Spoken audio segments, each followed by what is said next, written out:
Bueno, a continuación, el doctor Julio Delgado es biotecnólogo de la Universidad de La Habana, Cuba, con un doctorado en genética de la misma universidad y actualmente es el director científico de Biotecnova, ubicado en la ciudad de Bogotá.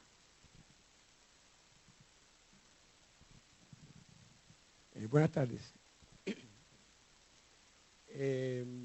Pues yo acabo de llegar de Bogotá y no pude escuchar las charlas anteriores. Entonces llegué ahorita mismo y vi la charla del que me precedió y hay algunas cosas que están como que repetidas, entonces yo las voy a pasar más rapidito porque realmente no hay diferencia desde el punto de vista conceptual en lo que se plantea. Yo le vengo a hablar un poco en torno a la polémica actual sobre los fármacos biotecnológicos y intentaré dar algunos elementos para una propuesta regulatoria que Colombia se encuentra en estos momentos abordando. Imagino que ya se habrá hablado de qué son los fármacos biotecnológicos, o sea, las diferencias fundamentales radican en la forma en que son producidos, porque no son, desde el punto de vista biológico, están en la población de fármacos biológicos, con la diferencia de que los biológicos como tal son manufacturados o producidos empleando organismos vivos o parte de ellos, es el caso de algunas vacunas profilácticas, productos que son derivados de la sangre, etc. Sin embargo, los medicamentos biotecnológicos, como ya seguramente habrán escuchado, son producto de la habilidad que el hombre ha adquirido para poder manipular no solamente seres enteros ni parte de ellos, sino manipular la molécula esencial de la vida, que es el DNA. Entonces el hecho de que el hombre haya aprendido a manipular el DNA ha logrado resolver, en el caso farmacéutico, algunas biomoléculas que eran impensables de producir hace apenas 20 años. Y hoy ya el hombre ha logrado producir de manera eficaz una gran variedad de ellas. Aquí les pongo simplemente un ejemplo resumido de algunas de los llamados fármacos biotecnológicos que el hombre ha venido desarrollando. Empezamos con el primero, que fue la insulina humana. Muchos recordarán que la insulina humana antes de los 80 se producía o el hombre la consumía a partir del páncreas del cerdo. O sea, no teníamos posibilidad ninguna de usar una insulina homóloga, la nuestra. Y entonces lo que pasa es que como el cerdo es el animal, o uno de los animales que más se parece en lo que es sistema de órganos al humano, pues se decidió extraer de los páncreas de cerdo durante muchos años la insulina de cerdo, que es la que el hombre se colocaba, hasta que en el año 1982 una compañía farmacéutica logró desarrollar, utilizando técnicas de DNA recombinante y biología molecular, logró producir en el 82, hace apenas 30 años, logró producir la insulina homóloga, la insulina humana. Hago referencia a esto porque en aquel momento nadie se preguntó ni nadie pensó, bueno, nos estábamos poniendo la insulina de un cerdo, que por demás, yo no traje la transparencia porque no pensaba llegar a ese punto, pero si uno compara la secuencia de aminoácidos de la proteína insulina de cerdo con la secuencia de aminoácidos de la proteína insulina humana, hay un aminoácido diferente en una insulina con respecto a la otra. En la actualidad eso hubiera causado un pánico tremendo, porque no son moléculas iguales. Tienen un aminoácido, la molécula tiene 30 aminoácidos por un lado y 20 por otro, unidos con compuestos disulfuros. Y entonces de 50 aminoácidos hay uno que es diferente. Eso en términos de porcentaje no es bajo. Sin embargo, la práctica demostró que eran dos moléculas que perfectamente cumplían su objetivo, tanto la de cerdo como hoy la de humanos. Obviamente ya no más empleamos la de cerdo y empleamos la de humanos. Y eso fue un avance, o el primer avance significativo en el campo de la biotecnología de productos farmacéuticos. Después de la insulina, han venido otros más. Vino el interferón alfa, la hormona humana de crecimiento, el factor de crecimiento epidérmico, que son moléculas que usualmente el hombre las produce. Cuando uno tiene gripa, uno automáticamente produce un poquito de interferón, por ejemplo. Pero cuando uno quiere tratar, y uno generalmente las gripas se curan muy fácilmente, y no es tan grave, pero cuando uno quiere, digamos, trabajar contra enfermedades que requieren más cantidad de la proteína, entonces el humano no la produce. Por tanto, se logró inicialmente producir interferón de glóbulos blancos, la década de los 80, y posteriormente el hombre llegó a clonar el gen humano de interferón e hizo que una bacteria produjera interferón humano a unos costos de producción extremadamente bajos, y eso permitió que el interferón hoy es un medicamento muy difundido y de fácil adquisición con respecto al pasado. Y así fuimos ganando en complejidad el antídoto contra los infartos de miocardio, la vacuna contra la hepatitis B, la EPO, y llegamos a la etapa de los monoclonales, que es la más moderna, donde ya son moléculas estas que no existen como tal en la naturaleza, llamémosles quiméricas. O sea, el hombre logró construir o combinar secuencias de genes, de proteínas interesantes, y logra producir monoclonales, digamos, que son, desde el punto de vista práctico, son quiméricos, no existían. El interferón sí existía antes, la insulina humana. Estas moléculas tienen otra complejidad también, y es un tema que ya veremos cómo lo podemos tratar.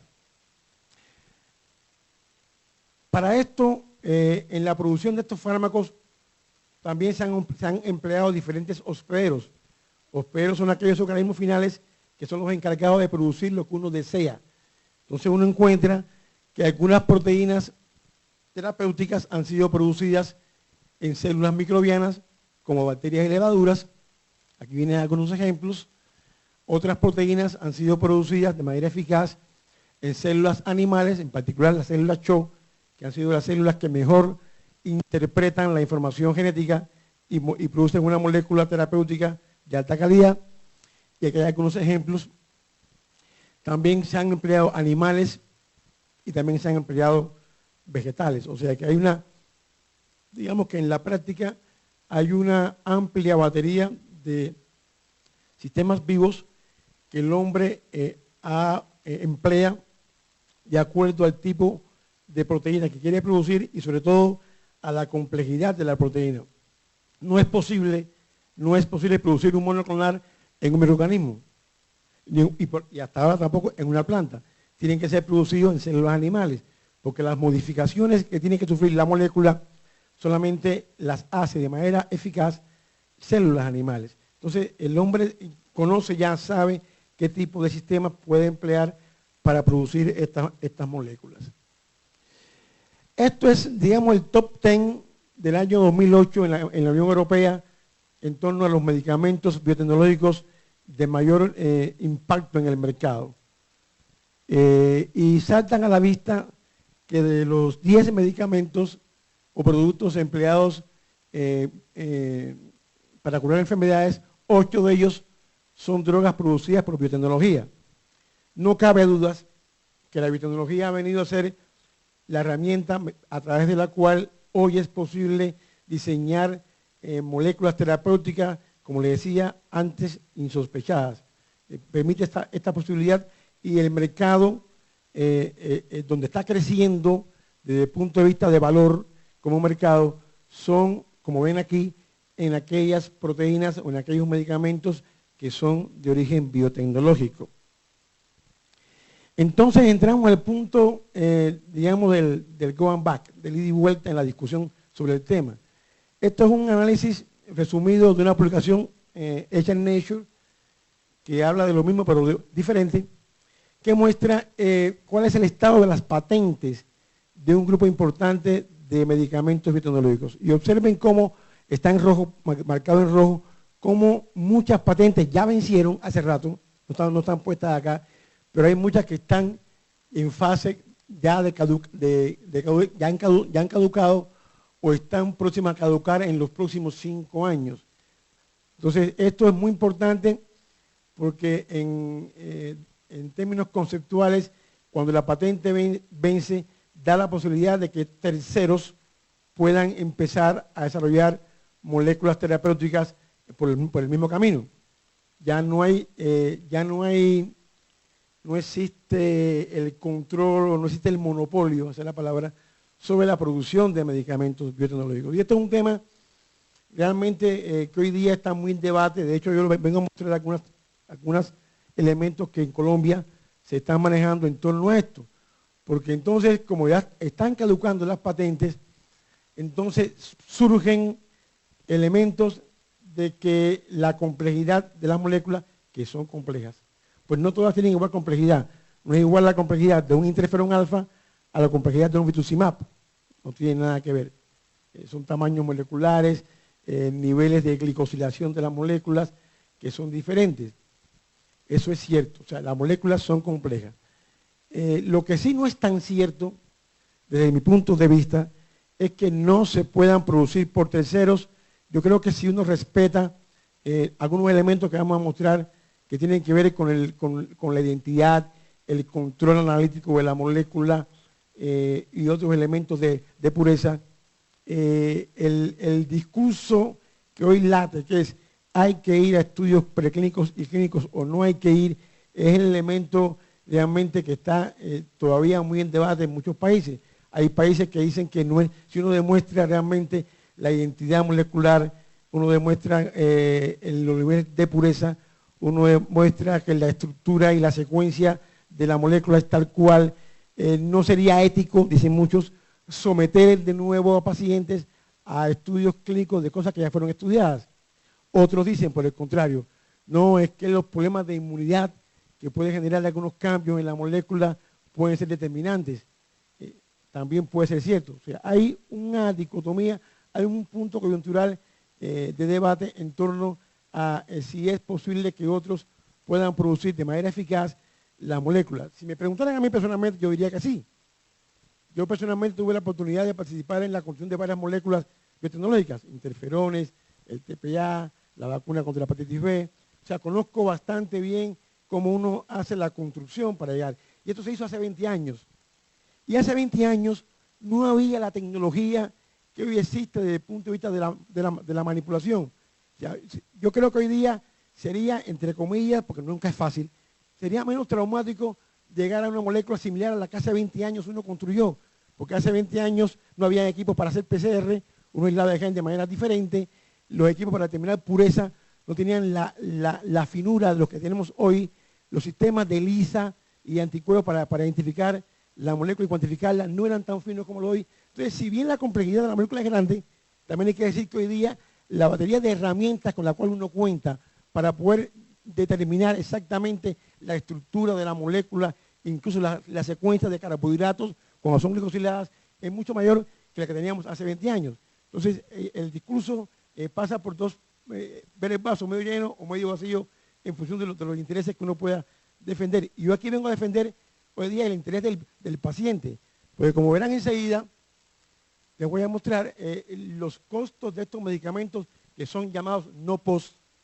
Verán ahorita que son extremadamente elevados, porque evidentemente al haber poca competencia, hay un control de lo que es del medicamento, y entonces son precios, ya verán, realmente impactantes. Esto es, digamos que los antecedentes que le pudiéramos mostrar en torno a lo que significan estas nuevas moléculas. Esto es de lo que le hablaba.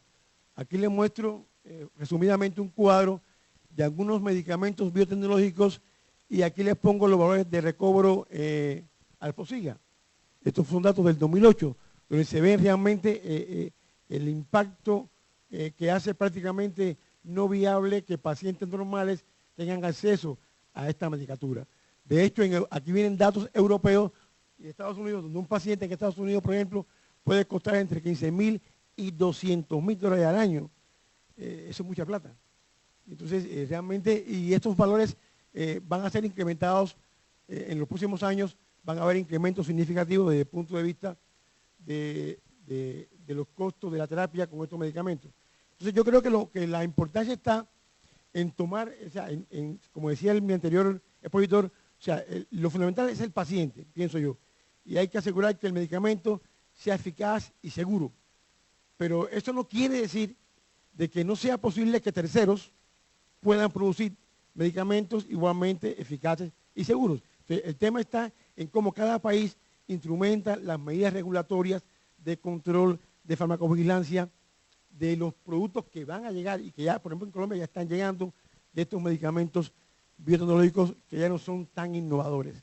Aquí nada más que para mostrar algunas palabras de la viceministra hablando de la importancia del marco regulatorio que hay que proponer, habla de la sensatez en torno a esto, donde uno tenga en cuenta que queremos que la salud mejore, pero para que mejore tiene que llegar el medicamento al alcance de todos, si no lo mejoramos, pero también cuidar la calidad de los mismos.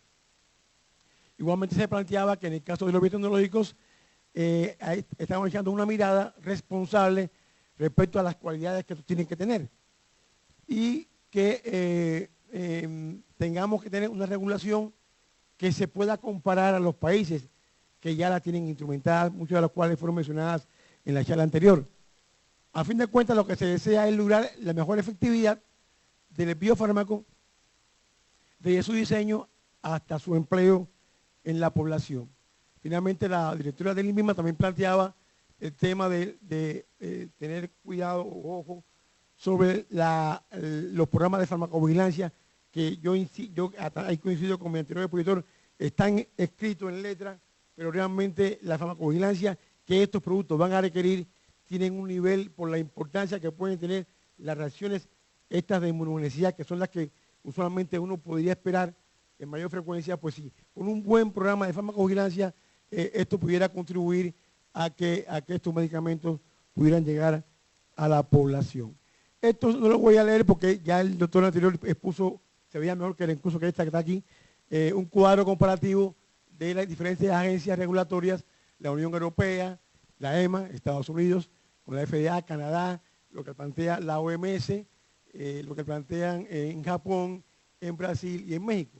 Estas legislaciones fueron evaluadas, mi empresa, en este caso a través de la Fundación Generación Bio, trabajó de la mano de Asinfar, pues ahí está puesto y lo dice, estudiando cuál era el estado del arte de la regulación de los países que anteriormente les acabo de mencionar, donde hay muchos elementos comunes, pero hay elementos también diferenciativos de uno y otro, para poder entonces plantear algunos principios generales en torno a lo que pudiera ser una regulación de estos productos para Colombia, tomando en cuenta este principio general, que la regulación de los medicamentos tiene un objetivo esencial, que es la protección del consumidor, del paciente. O sea, hay que partir de ese principio.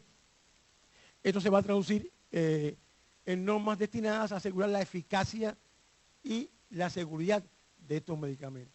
El nombre que se está proponiendo para estos medicamentos para Colombia, uno de los nueve propuestos, se le llaman follow-on protein en Estados Unidos, se le llaman biosimilares por Europa. Aquí se le está pensando llamar biocompetidores. Es el nombre que se está manejando, entre algunos otros, para ser empleado a estos medicamentos que no son innovadores. Aquí entonces le mostramos algunas definiciones que son importantes a tener en cuenta.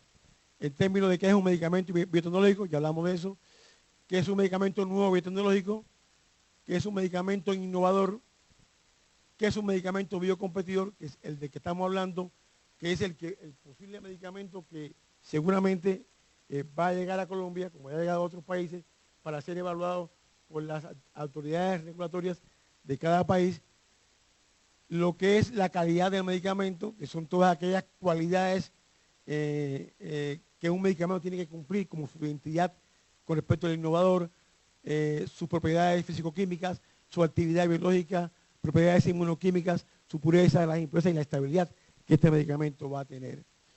Otro aspecto como lo que es un ejercicio de comparabilidad, que es lo que se está planteando, que son aquellos ensayos o pruebas que de manera comparada habrá que hacer entre el medicamento biocompetidor y el medicamento de referencia o innovador que hay en el mercado. Esta es una actividad que seguramente el INVIMA tendrá que jugar su rol en ese sentido. Está entonces el tema famoso, también muy debatido, de poder contar con muestras de referencia de medicamento innovador que sirvan precisamente para poder comparar con los medicamentos biocompetidores el tema de la seguridad de un medicamento biotecnológico, que es aquel medicamento que cumple, hay un balance de riesgo-beneficio que es favorable. Está el tema muy importante de la farmacovigilancia. Sin esto es muy difícil poder certificar, digamos, la calidad de un medicamento. Muchas veces uno hace estudios preclínicos y clínicos, y como uno trabaja generalmente con muestras no muy grandes, sobre todo para aquellas enfermedades que no son mucho en proporción, a veces uno no encuentra ver el efecto en ese nivel.